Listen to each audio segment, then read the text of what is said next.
OK. La rivière est juste à 5 minutes d'ici. Je vais aller te montrer ça demain. Oui, Tu travailles? mais casse-toi pas la tête avec ça. Ça n'a pas 56 fonctions, ça en a une.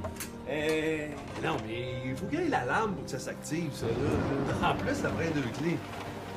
L'armée américaine a fait construire ça ici pour mettre le piton à l'abri. C'est vrai que les installations pourraient être n'importe où, là. Tu sais, c'est pas nécessairement pour ici. Mais qu'est-ce que tu pensais que tu faisais ici, toi? Pas de missile, pas de radar, pas de boss. Encore lisse, moi, j'étais en vacances. Georges Privet, ça c'est très intriguant, ce film qui s'appelle Bunker. Et on vient d'entendre les voix des Patrice Robitaille, Patrice Robitaille et Martin et Dubreuil. c'est ça, les principaux. C'est un film donc de Patrick Boivin et Olivier Roberge. Oui, c'est très intriguant parce qu'effectivement, moi, j'ai pas souvenir qu'il n'y ait jamais eu un film qui ressemble à ça dans l'histoire du cinéma québécois. Là.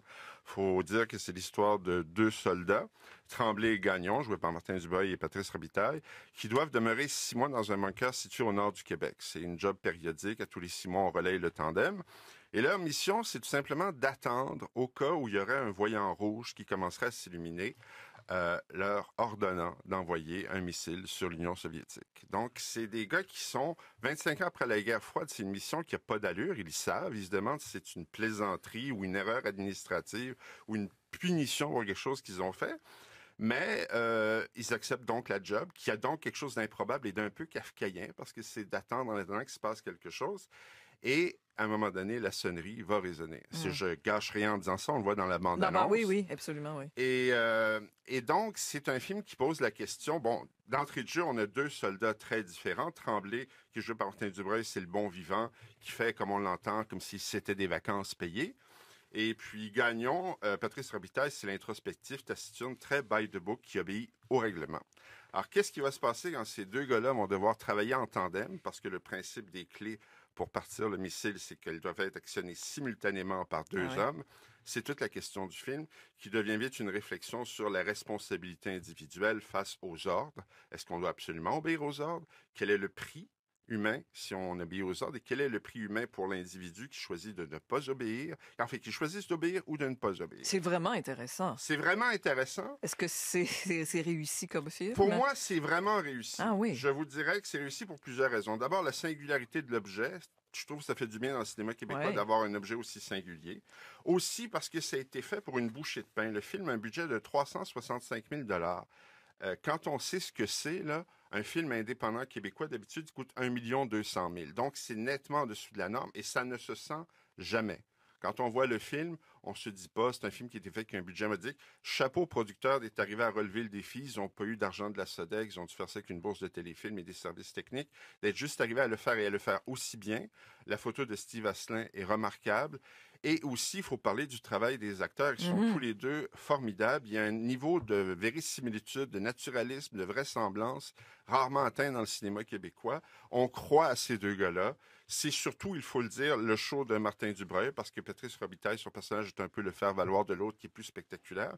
Mais Martin Dubreuil est excellent. C'est quelqu'un qu'on a vu dans plein de films, souvent des films indépendants, mais généralement dans des rôles de soutien où il excelle. Les gens se souviendront peut-être de lui comme le tueur dans Les 7 jours du Talion. Là, il a le rôle principal et il est absolument extraordinaire. Je vous dirais que si j'ai des bémols, et j'en ai, inévitablement, ça tient juste à la difficulté du pari que ces gens-là ont choisi de relever en faisant ce film-là. Faire un huis clos, c'est toujours plus difficile. Ouais. Il y a un quotient de difficulté qui n'est pas le même pour tous les films. Quand on fait un huis clos qui repose sur 2 personnages qui passent la moitié du film enfermés dans un bunker, il faut vraiment que les dialogues soient ciselés, que l'interprétation soit extraordinaire parce qu'on essaie d'installer une crédibilité et une tension qui ne doivent jamais se briser. Et il y a ça et là des moments où la tension n'est pas tout à fait maintenue comme elle devrait l'être. Ceci dit, même avec ce bémol, c'est une réussite, c'est un film à voir. Et en plus, c'est un film, comme on le disait plus tôt, qui pose quand même des questions intéressantes qui vont faire réfléchir les gens à la sortie. Oui, tout à fait. C'est pas pour rien qu'on parle à un moment donné du général Roméo Dallaire et du Rwanda. Toute cette question-là de la responsabilité de voir des choses terribles se dérouler, qu'on y participe ou non, et le poids que ça a quand ça nous hante des années après, est au cœur du récit. Bref, un objet singulier, très réussi. Moi, je le recommande chaleureusement et aussi, surtout, pour Martin Dubreuil qui est vraiment extraordinaire. Ah, ben. C'est jusqu'ici le rôle de sa vie. Ben, tant mieux.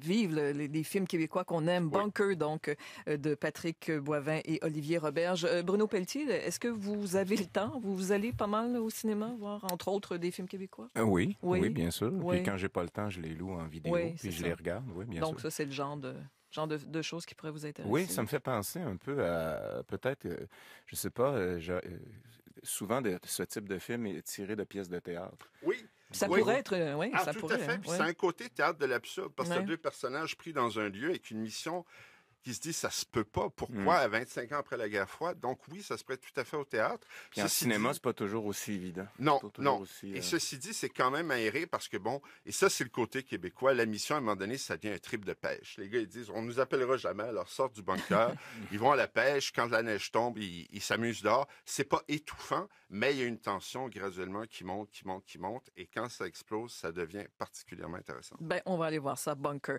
Bruno Pelletier, vous êtes là pour nous parler